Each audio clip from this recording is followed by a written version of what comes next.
Good morning, good afternoon, good evening, wherever you are in your day. Welcome to Wealth Reimagined, and I'm your host, Maya K. And I'm super excited to be with you again in this financial literacy space. So, here on the Family Bloodline Network. Welcome back. Hope you all have had a good week. I have had quite a week. Um, Very busy. Lots of unexpected things have happened. Um, my daughter was in a car accident, totaled her vehicle, but she is fine, and that's all that really matters. Cars can be replaced, so I'm not really concerned about that car. Just glad my baby is fine. My other daughter is very active in track and have been at two track meets this week, and the one yesterday, she was there for 12 hours. Um, and I had to come and go between 10:30 a.m. and I think we left close to 10 that night. So I left once and came back. But what a long day! What a long day! But I am here. I did not want to allow this next week to come and go. That's just how it is sometimes. And despite all the things that we have going on, we still have to show up for one another and show up for the things that sometimes we feel like, oh my God, how am I going to get all this done? And it always works out. It always works out. So let's jump in. So let's kind of recap some things. Let's see here. Well, I know this is week 3. It is April. It is still Financial Literacy Month. And of course, as I said, Financial Literacy Month is an annual, every April, just a time to raise awareness about money management, budgeting, savings, and investing. And so it's really just a time to help you just to be thinking about where you are and maybe some goals and things that you want to accomplish or change or habits you want to break, habits you may want to form. So it's really just an opportunity to kind of reset as well as educate. There's so much that you could learn and add to your already either good habits. There's things you can remove to maybe some habits you aren't too fond of. So it's just really a great time to reset and think and grow and maybe even challenge yourself to take a different approach or do something different. So, um, as I've stated, so this is Wealth Reimagined, and we're going to be talking about personal finance. And I think what's going to set this apart from other people talking about personal finance is a real household perspective, real household issues. I want to help navigate through real day-to-day things that you encounter, things that come up, unexpected things. And I'm hoping that as time goes on, together, we'll be creating safeguards in our household, in our budget, in our money, in our income, and protecting it, not just like ensuring it, but protecting it by being prepared for things unexpected. And so I think that's also a form of protection of our money. Also, part of protecting your money is just being prepared, already having an emergency fund. Not and there's like a starter emergency fund, and then there's also, like your 3 to 6 months expenses emergency fund. But we'll talk about all that later. Because as I already alluded to last week, we're gonna be talking about budgeting today. That dirty word, budgeting. So just to recap, week 1, we got into getting organized. And I hope by now, most of you have already taken that step and gotten organized and located all of your documents.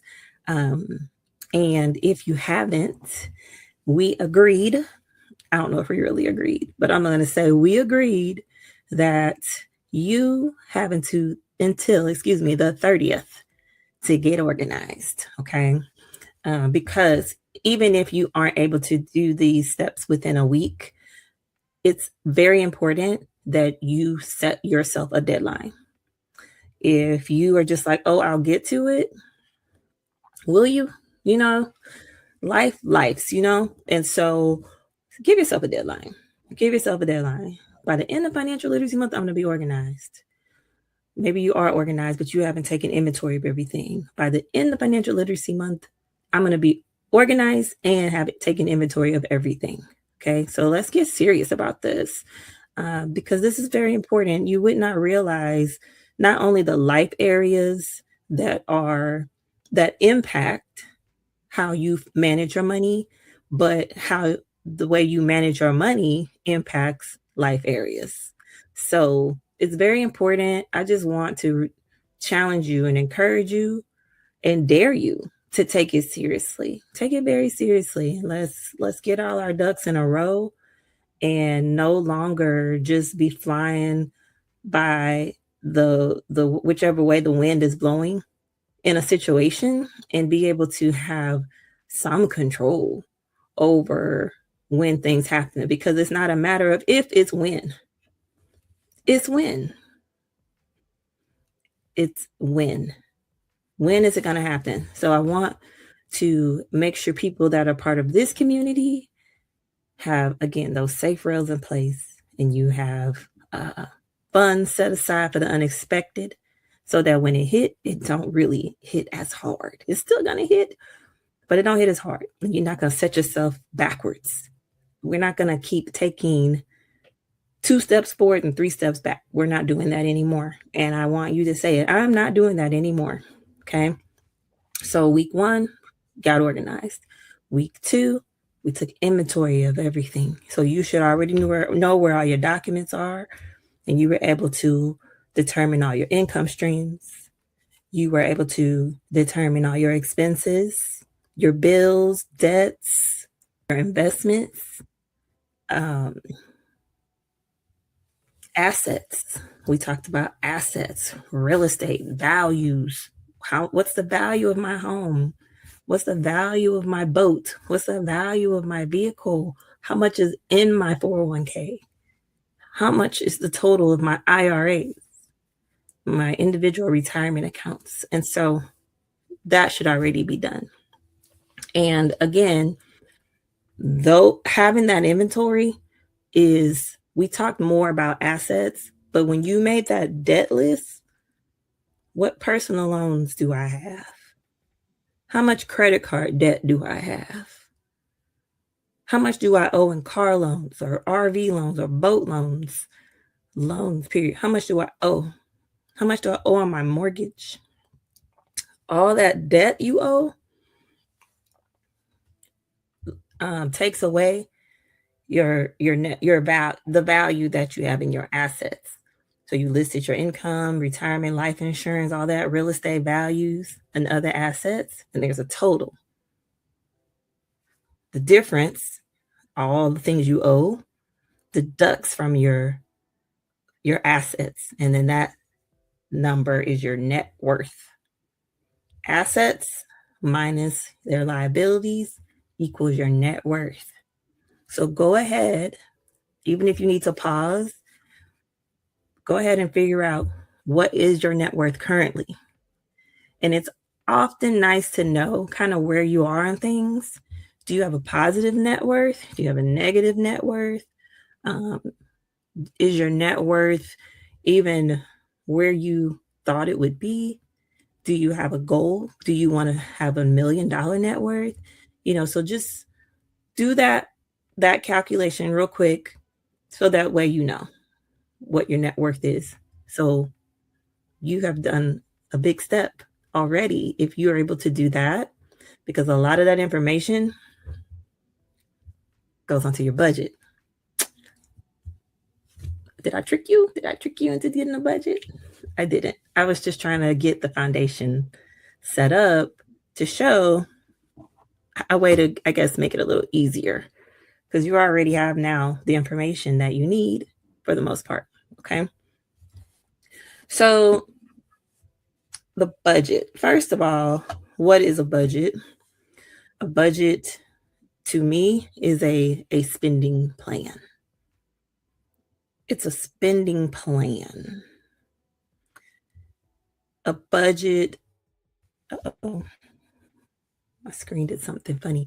A budget, I don't want you to think of a budget as restricting you from doing something. It's a plan, and it's you controlling every dollar that you have, every penny that you have. You tell your money where it's going. You show what you're going to do with it every time you get it, instead of you just like, man, that money gone as soon as I get paid. While there might be some truth to that, depending on how much you have going out, all a budget is a spending plan. So, what do you need to call it? Like, now let's do some psychological thing here, right? What do you need to call it so that it feels more like an empowerment tool and not something restricting you? Okay. So, like I said, it's a spending plan. You could call it your wealth plan. You could call it your get out of debt plan. You could call it your control, your money control. You could call it whatever you want. You can call it whatever you want. You have to um, think of what you want to call it. If you're fine calling it a budget, that's fine too, as long as you do not allow yourself to believe that a budget is restricting me. A budget means I can't spend my money. I have to do this. I have to do that. Let's reframe that to no, I'm telling my money exactly what I need it to do for me. Okay. So I really want to talk about different types of budgets today because you honestly already have all your information for your budget, maybe with an exception to um, like your utility bills, because that's not really something you would include as part of like liabilities on like a personal financial statement to determine your net worth. Though I think I did mention utility bills because I'm like, list your bills, list everything. Um, so you really have everything for your budget. Okay. So I'll quickly say what items you need, and some things we'll go into more details about in other episodes. But you have your income, right? So you have your expenses. You may have fixed expenses every month. You may have variable expenses every month. I think it's important to separate those because your fixed expenses are easy, right? You know how much your mortgage and your rent's going to be. You know how much your car note is. You know how much your insurance will be. You know how much your internet will be, your Wi-Fi. You know how much any subscriptions you may have because, well, they don't change until they raise the price, right? But usually they're fixed, right? And then you can make that adjustment. But you get what I'm saying. All your fixed things that are the same amount every month, those are your fixed expenses. And then you have your variable expenses like your water bill, you got your utilities. Your utilities are usually variable unless you're on some type of budget plan where they charge you a certain amount. I have not been on one in a I think I was on one many, many years ago, and I don't remember the details. So I don't know if it is a set amount where it can be on fixed or if it still varies a little bit, but it's about the same place. But if it's not fixed, then it will be a variable expense. Utilities generally are.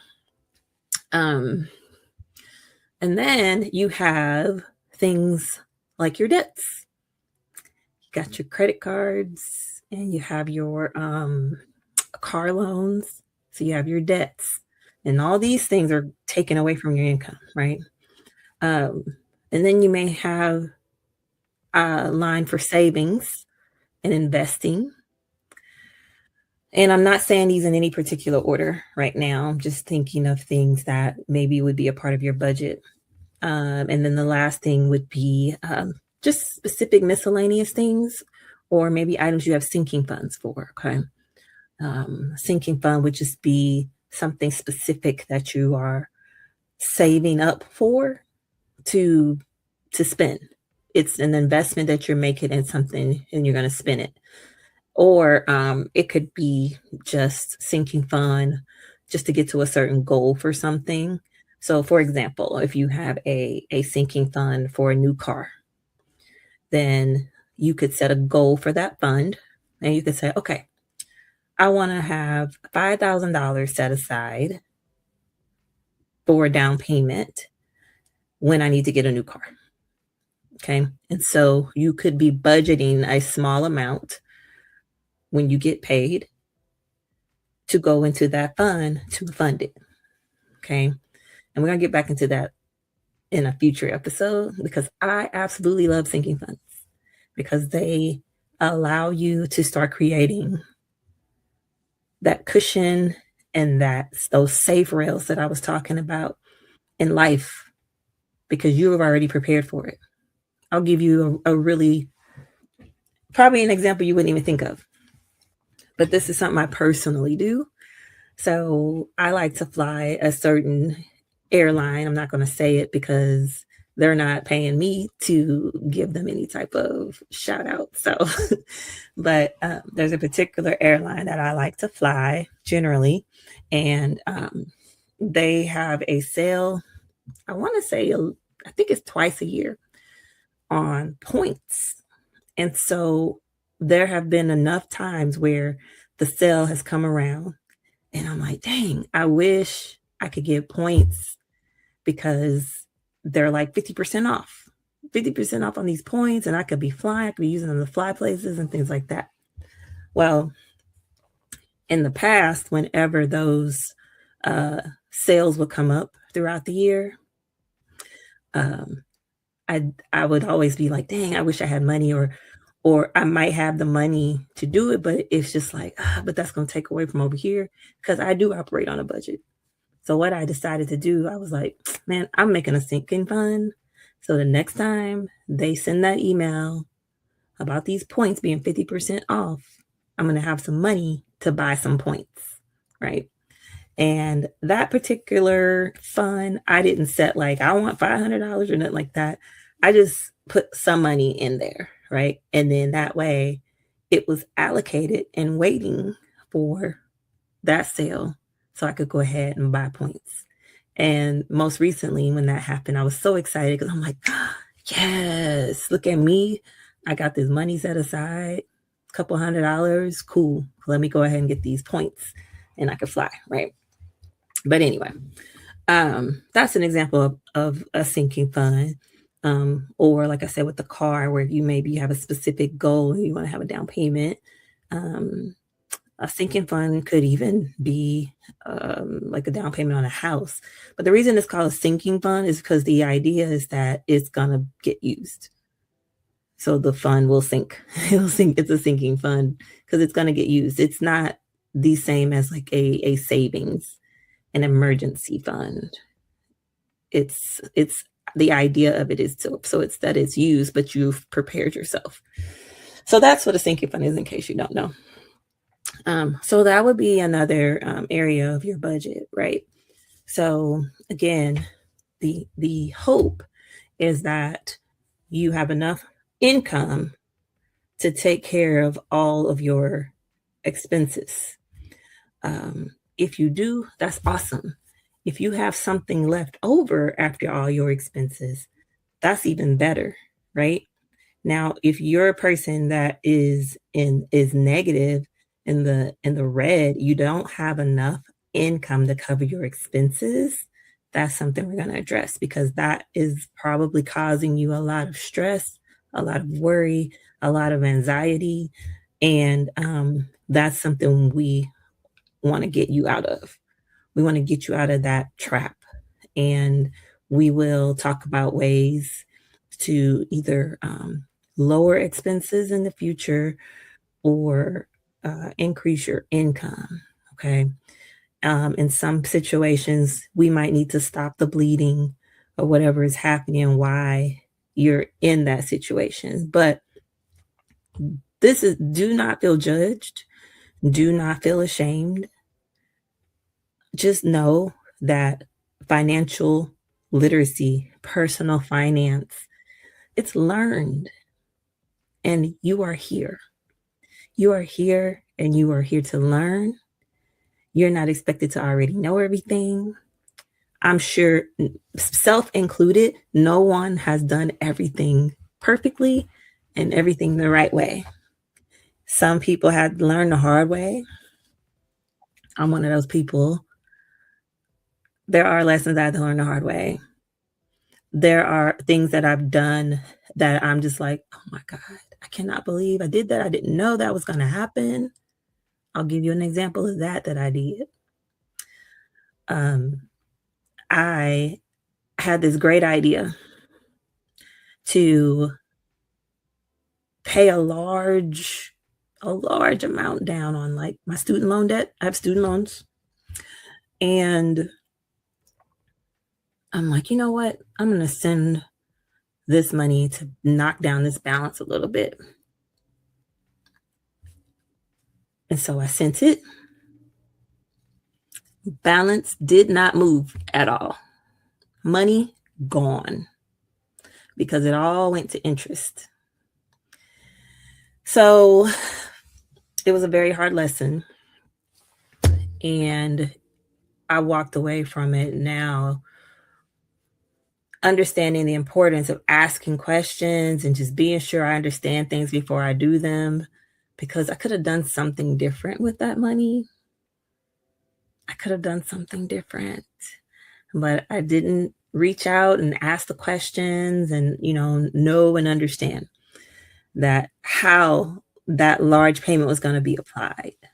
So lesson learned the hard way. But that would be an example, right? So don't feel judged. Don't feel like, man, I should know this. I should have already known this. It's cool. You don't know what you don't know. And when you know better, you do better. So, but yes, so that's your primary things that you need for your budget. So again, if you need to pause the video and see kind of where you are with this rough calc of things. You should already total what your expenses are when you did your inventory, total what your income is when you did your inventory, because this is just like a budget preliminary, right?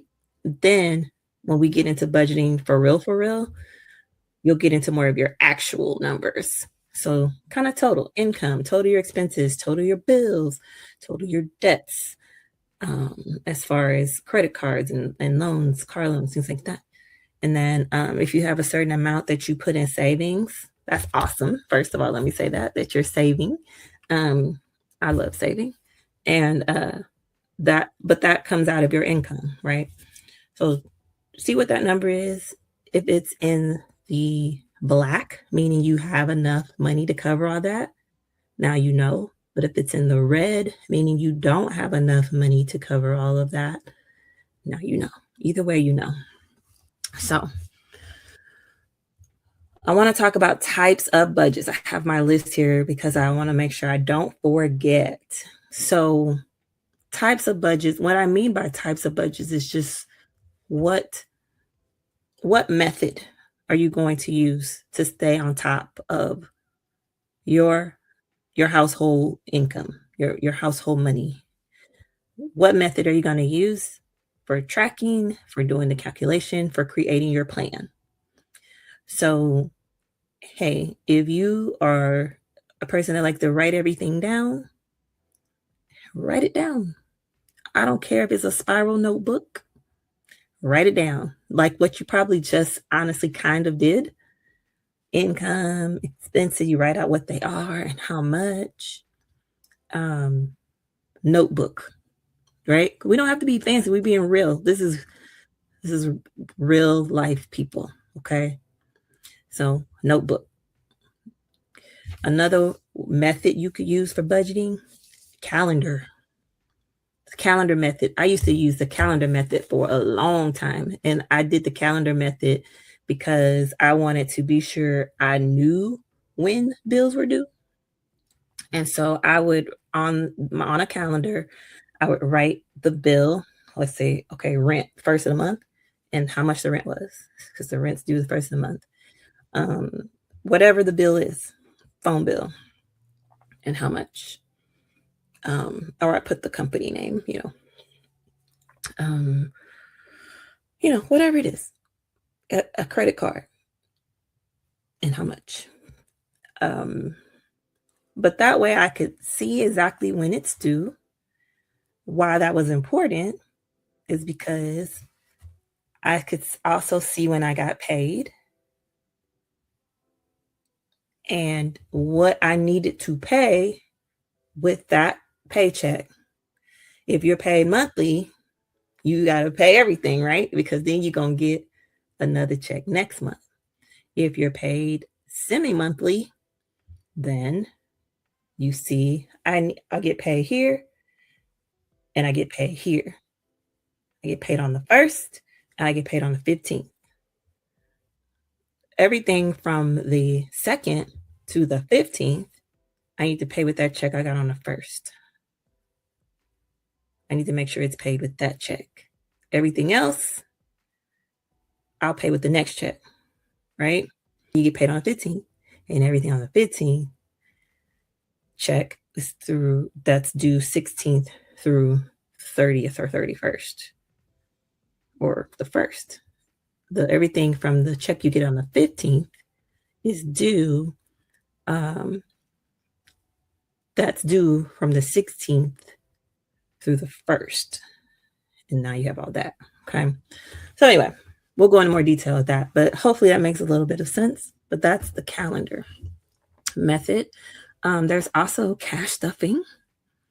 Now, if you are someone who I don't know if this is true, but I think a saver can do well with cash stuffing, probably easier than a spender. So I don't know if you're married or in a relationship, and usually they say opposites attract, and one person's a saver and one person's a spender, right? And so I think if you are a spender, cash stuffing might be challenging. But if you're a saver, I think cash stuffing can be very, very powerful because you like seeing the cash. You like, yeah, I got you. Look at all this money I got, right? You like being able to see it, right? So anyway, what cash stuffing is, it's when you have your budget, and sometimes it involves writing some things down so you'll know how much you need to put in an envelope. But it involves having an envelope designated for a specific category. And then you put the cash. You got to go to the bank to get cash, or you got to go to the ATM. If your ATM will allow you to get certain amounts or denominations, but it does involve going to the bank, withdrawing cash, and then stuffing your envelopes. So I'll back up. When I was saying that on the calendar method, let's say you were like, okay, on the 1st, my mortgage is $2,000. I'm going to pull out 1,000 and I'm going to pull out 1,000, right? Then if you do that and you are cash stuffing or doing the envelope method, you put 1,000 in your mortgage envelope or your rent envelope. And then the next time you get paid, you put another 1,000 in there. And now you have your rent. Same with your car, same with grocery, whatever your categories are, you would be able to do that. Now, it doesn't mean you would cash stuff everything, but you might, if you're okay with going to the bank and making a deposit to handle something, it might be handy to cash stuff if you like to separate the cost of a bill and break it down by check. Let's say you're paid bi-weekly, and you want to break up an amount of a bill per check for that month. Might be 2 checks, sometimes it's 3. A couple times a year you'll get 3 checks if you're bi-weekly in 1 month. So that's cash stuffing. And I've done it. I did it for everything at one point. I actually loved it. It actually really helped me take a hold on things for a while. I don't do it as much now, at least not for everything. Um, I do it now maybe more for a sinking fund purpose, but loved it. Highly recommend it. Looking forward to doing a complete episode on just that. So, so there's cash stuffing. There's also the 50/30/20 budget, which means 50% of your income, you're going to allocate it. It's going to be allocated for needs. Mm, I said that word needs. So we'll go into that too in the future. What is the difference between needs and wants? There are going to be those things that are just like, no, that is not a need, right? There will be some things like that, but there will be some other things that are a bit more subjective, you know? So, but we'll come back to that. So the 50/30/20. So 50% go to needs, housing, grocery, things like that, transportation. Um, 30% are for wants, and then 20% is for savings or debt. So there's that's a popular, I guess, percentage based budgeting tool. Um, but there's the 50/30/20 budget. There's also the zero based budget, which just means that you are budgeting every single cent, every dollar that you get, and you send every dollar to some category. And when you get done, it's zero. It's zero at the bottom. So earlier when I was talking about you either being in the red or in the black. So if you're in the red, you're gonna be lower than zero, right? But if you're in the black, that means you have some money left over. You need to figure out what you're gonna do with it. You're gonna throw it in your savings.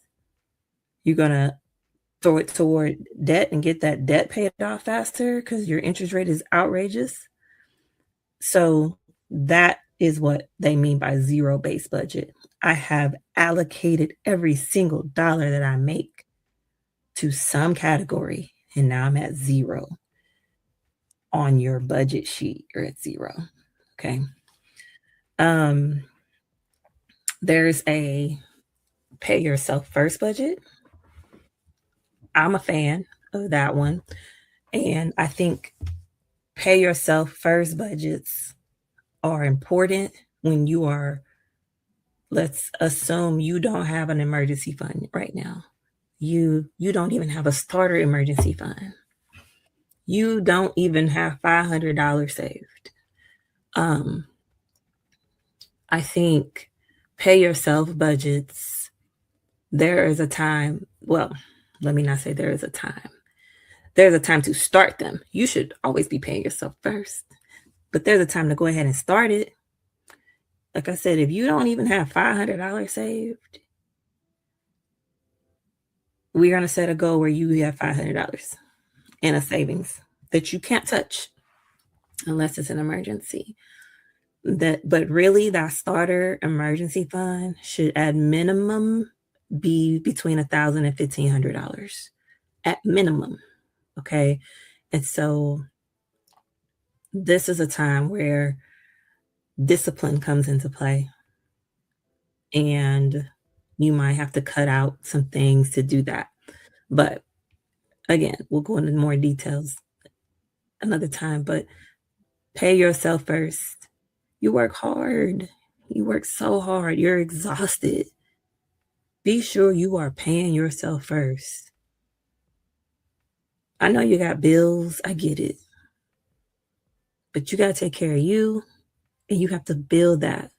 And while at first it can feel uncomfortable or a little stressful because it's tight, that rocky start will become less rocky because you are paying yourself first and you're starting to build a safety net. You're building safety rails. So it's so worth it. It's so worth it. But that would be another type of budget. is your pay yourself budget.